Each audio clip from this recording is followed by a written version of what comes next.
Our episode of the Conversation podcast dives into our topic for the week, which is remix. As the readings and the Ferguson video point out, remix is a term that really began in the mid to late 80s within hip-hop culture, within music specifically, but really transcends topics and fields of study, which is a point that Ferguson especially makes, touching on some of the points brought forth by the Knobel and Lankshear readings, as well as the James reading on critical media literacy. We'll talk about not only the nature of the remix, but also of its importance to a learning environment. I guess we'll start just by introducing ourselves and reiterating what each of us do.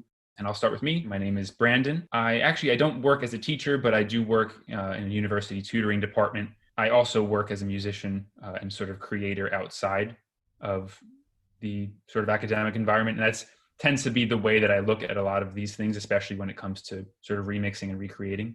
But it also kind of applies to, I think, something like a tutoring department, especially with writing tutoring. So I'll probably touch on some of that. My name is Richie Tarantola. I am a fifth-year teacher in the New York City Department of Education.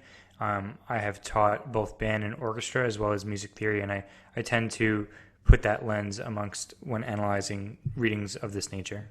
My name is Nicholas Brown. I'm a health and physical education teacher, and music particularly is a very important topic within my classroom. I use it a lot to get my students engaged and more involved in the lessons, so definitely excited to talk about that. So I think a good place to start is a big takeaway from the video, from the Ferguson video, which is that this idea that ideas are property, right? Intellectual property kind of spawned from this, right? And we become extremely territorial when we feel that the property is ours. I even pulled a quote, when we copy, we justify. When others copy, we vilify. For me, it's sort of like immediately, maybe you think about where that line is, especially when you're talking about material that's kind of used and then reused and reused again. I don't know. I think it's interesting because I feel like it's such a simple concept, but so many people do that. And I relate it to teaching because I feel like the idea of teaching it's like recycling the wheel, like taking other people's ideas and making it your own, which I think that's what teaching is. If the content's the content, then take other ideas and then make it your own. And then maybe somebody else takes your idea and makes it their own. So I think that it's not copying, it's just like recycling in my opinion. Yeah, and like there are educational platforms or resources that kind of incentivize this. Like what comes to mind right away is Teachers Pay Teachers, and like there, like even in the teacher world, there's like this like notion that using Teachers Pay Teachers is not that you're a bad teacher. It's just that like you're just using someone else's material, and why aren't you just spending your time to just create your own content? But we've all been in a pinch where like, hey, like, I need something fast, and like I'll be the first to admit, like I've used non myself created material before, and it's served its purpose. And then like it's like this quote like literally resonates to even being a student, like having like I've experienced, and I'm sure you guys have as well, when like someone tries to copy you in class and you're like, no, like I came up with this idea, and like even in our own class, like like I feel like some sort of loyalty to my own thoughts and like wanting to just like go to bat for them. But then like when we're in a bind, like it's like, all right, like maybe I'll use this as a springboard. Well, yeah, I'm only a second year teacher, so for me last year was my first year teaching, and when you're new, there's so much unknown, and you always want to try and do a good job, and you're still learning how to teach yourself. And you're definitely not a master of all the concepts that are being taught. So, yeah, sometimes you need help. Like Rich said, it's. I don't think it's such a bad thing to get another idea from another person. I think, like I said previously, I think that's what teaching is. It's getting different ideas from other people, adding your spin on it, and passing that along to the next person. So it's just like an ever growing chain of recycled and new ideas. Like if we were just talking about ideas, like, and I'm like, hey man, just use this, and like this will work. Like I feel like there would be no like societal like no against that. It's just like a conversation. However, when it's in like, say like I'm giving you my PowerPoint, like I'm giving you this, I'm giving you that, I feel like maybe there's more of like a societal like damper on that. And just because I'm not familiar with Teachers Pay Teachers. And I mean, well, first off, I want to say that I like using the word recycling here, because I mean, that comes up in the CML reading a lot. In that, like, I don't know, they use that imagery a lot of, like, I mean, it's a lot of like planting seeds and hybridization, and then kind of, right, like repurposing, right, and recycling, and that kind of almost eco thing. But just because I'm not familiar with teachers pay teachers. Teachers pay teachers. Yeah, it's is I feel like there's a lot. It's a pretty packed question. Like, why is it so bad to steal other people's ideas? And I feel like when I say it that way, that's the worst of it. That's like the worst side of the spectrum, you know? Yeah.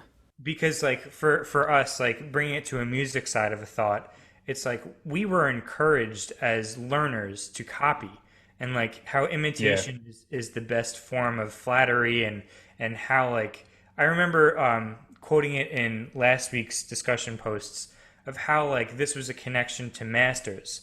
So say, like, if you were able to play like a John Coltrane transcription, which is a copy, you were revered as getting better at your craft. While I'm sure it's the same way as repurposing, say, like Ken Griffey Jr.'s swing. You're progressing. You're trying to emulate these masters, and like this has a positive notion. While like you taking my song has like this negative connotation. And so, like, I wonder if, as far as it pertains to reusing educational material, is it an issue of crediting? Is that, is it an issue of, well, if you're using material without crediting? I know that's a big thing in the music world. And is that what Teachers Pay Teachers is about? You pay for it. I mean, some are free, some are downloadable, but for the majority of it, it's like this like boxed curriculum that you can just plug in and use. There's no real element for personal customization, or how you can make it your own is your own personal delivery inside the classroom.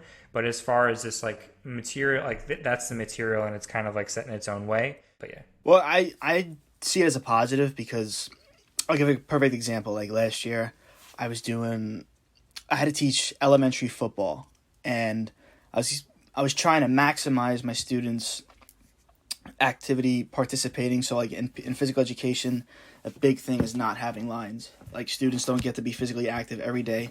They essentially have to be moving all 42 minutes you have them. It's challenging, but it's definitely doable if you think about it and pick the right activity. So I had to teach elementary football, which it could be difficult depending on skill level and age and all that. So I found a lesson online where students acted like a running back, and they ran the ball across the gym. There would be like a cone acting as the defender, and they had to like make a football move around them and then go to the other side, hand it off, and go. But with this, there was only 2 lines, which too much waiting. That's when like bad behavior starts to pop up. So what I did is I put my own spin on the activity. I made 5 lines so that there was really only 2 people per line, so that there was really no time to kind of mess around, and they were always on the move. So that's why I don't think it's such a bad thing to take somebody else's idea and put your own spin on it, because I feel like I made a positive. I made a lesson better, and now if somebody ever needed my help, I could give that idea to them, and they, from there, if they want to make a change, they can. So I think it's a good thing. I wonder why it's looked down upon then in, say, the teaching community, right? And maybe it's just a matter of how it's presented, right? Like, so I mean, something this makes me think about as an analog within, say, I don't know, in music culture, or even like we talk about that remix kind of came from hip hop culture, right? I mean, like, much like Richie, what you're talking about in terms of like the jazz idiom, it's like copying is embedded within the instruction. Like, the way you get better at jazz improvisation is you study the greats, you break that stuff down into like little bits, and then you rebuild your own language using those ideas, and you apply them. I feel like in hip hop culture and in sampling culture, again, this is like, it's part of the tradition, and the readings talk about this. The art and craft reading kind of gets into this. It's like embedded within the tradition to sample some of the greats that came before you, right? But I think in that context, it's seen as okay because it's presented that way, right? So, a DJ is a curator of great material, and maybe even a DJ's identity comes from the material that individual has kind of consumed and put together and then curates, even if they're not necessarily doing anything new with it. I wonder why the application of others' lessons into the classroom isn't the same kind of that feeling of like homage, I guess, is it hard to kind of find a place to credit? Like, I mean, I guess you would tell your students like, oh, I took this from somewhere else. Like, and it just feels weird. Yeah. I would say, who's checking it? No one's going to analyze your lesson plan. I mean, a principal would, somebody's going to analyze your lesson plan. And I guess if they really want you to give credit to the source, then, you would. But in terms of, taking somebody's idea as a teacher, I would think unless you're on Teachers Pay Teachers, how are you making money off of it? It's not like you're not selling their idea for any profit or anything. So, I mean, I would say it's a little bit different than music, because maybe with music you could potentially make millions based off of using somebody else's work. To me, it's like how you're defining creativity. And I know the Ferguson video, it defines like creativity, that it's not magic, and that like it happens by applying ordinary tools to existing materials, as well as copying. And copying isn't really, you can't really introduce something new until you understand the language of the domain. And like what Nick was saying about like he's learning to be a teacher, or he's learning what works best for him, and like he's going through the trials and tribulations. I guess it's really just a case-by-case basis on what is okay and what is not okay, especially more towards the educational side. Like Nick said, when you're making profit off of it, it's different, but like it's a case-by-case basis in the sense that it's okay or not. Yeah, you're right. I think that's I guess where a lot of the hairiness comes in, I think, especially in the creative industry. Because, I mean, I guess you could argue in educational fields. I mean, I guess my experience there is in a collegiate environment, right? Because I'm kind of working with students on college papers, or I'm working within college classrooms. And at least at that level, there seems to be, I guess, a great deal of kind of maturity around the idea of education being a place where kind of learning is democratic to a certain extent. I don't know, at least, yeah, like it seems to me that the idea of exchanging ideas and presenting notions that were taken from another person and introducing it, that is the analog for the college paper. And I think it's just a sign of a mature classroom, or things that present itself being mature. I feel like in lower levels, it's not always accessible for everyone. Yeah.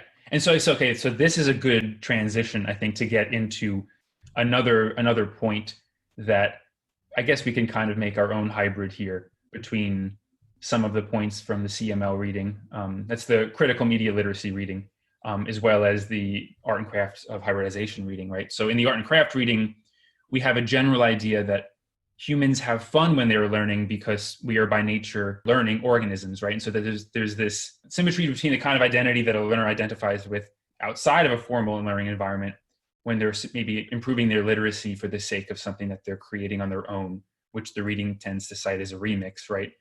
In one of many forms, as well as the kind of learning that's happening within a formal environment, right? So there's a symmetry there.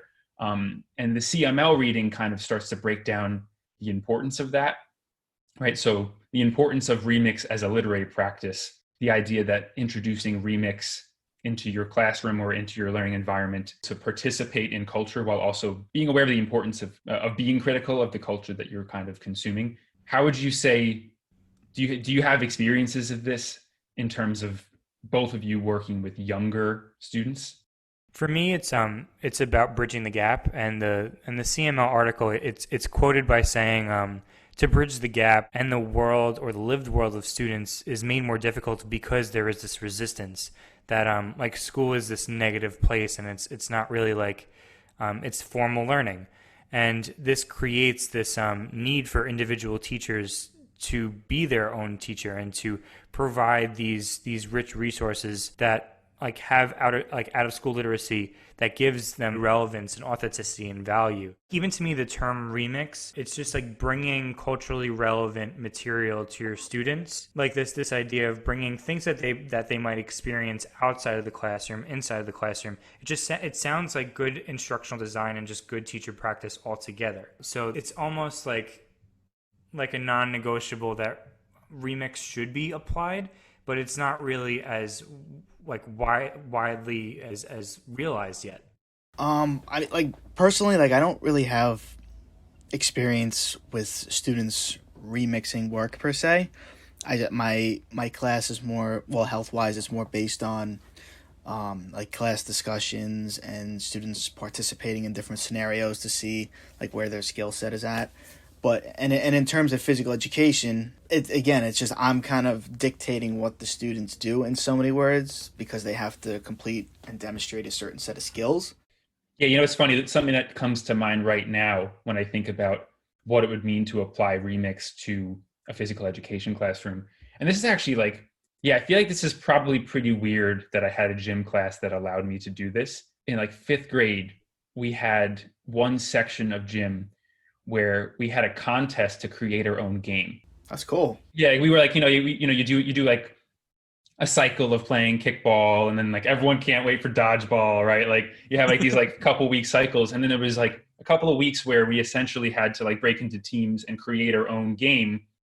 And it was a contest in the sense that it required you to really build off of some of the rules. Like it couldn't just be a game that was sort of kind of chaotic. Like you really needed to think about, well, what would make this game valuable the way that us playing dodgeball or kickball is? And, like, is it a game that has teams? Is it a game that's a free for all? And you kind of had to design it, and essentially like the kind of the best and most engaging game won. I just learned something. Like I think that's a great assignment. Honestly, I've never actually heard of that, and I think that's great because I feel like PE a lot of the time is more not teacher centered, but it's like teacher dictated in the sense that you tell your students what they have to do and how to perform a certain skill set. And I think that adds more of a choice to physical education and actually gives like some power to the students and how they want to create. And talking about remixes, they could possibly look up a game that they've already played in physical education, or just go on Google and Google a game related to their interest, and then they could take that idea, put their own spin on it, and now they've made a game and they've remixed it. So I think that's actually a great assignment. Yeah, and like this idea of creating your own game and setting the rules and the norms, it brings me to the Knobel and Lankshear article where they're talking about literacy as a whole and how it has different dimensions and technical and discourse and evaluative dimensions. Part of this discourse is knowing what rules to apply and the norms and how it will be perceived by specific cultures, in this case your peers. And they mentioned this like lolcat type environment where it's just like a small circle and only certain people know and how to really just appeal to your peers in this situation. Yeah, that's very close to some of the stuff that we were looking at with the memes last week. Like, I'm glad that reading kind of put the word discourse to kind of describe that like unspoken understanding. I feel like, yeah, just I guess to wrap this all into the remix in a gym class, which is I feel like physical education is a really good marriage, school and play. For some reason, I equate it to like sort of emotional intelligence, right? Or the ability to kind of read situations and people and understand culture. But that's exactly what designing the game was like. It had to be like, well, you need to know what's fun. This was, I guess, a super good week as far as valuable things to apply to sort of understanding digital literacy and learning in practicality. I'll definitely say it was dense. There's so much that we could go off on, but this is the part where I say we are out of time. And if you're interested in learning more about Teachers Pay Teachers, we'll include with our links, not only a link to that particular website and community, but also just some extra literature on that. What we'll also include in our links is something similar to a recommended list. And this is just some resources, mostly YouTube videos that kind of encapsulate different ideas of remix that we thought might be interesting and we didn't necessarily get to touch upon in the podcast, but we'll include some notes there for you.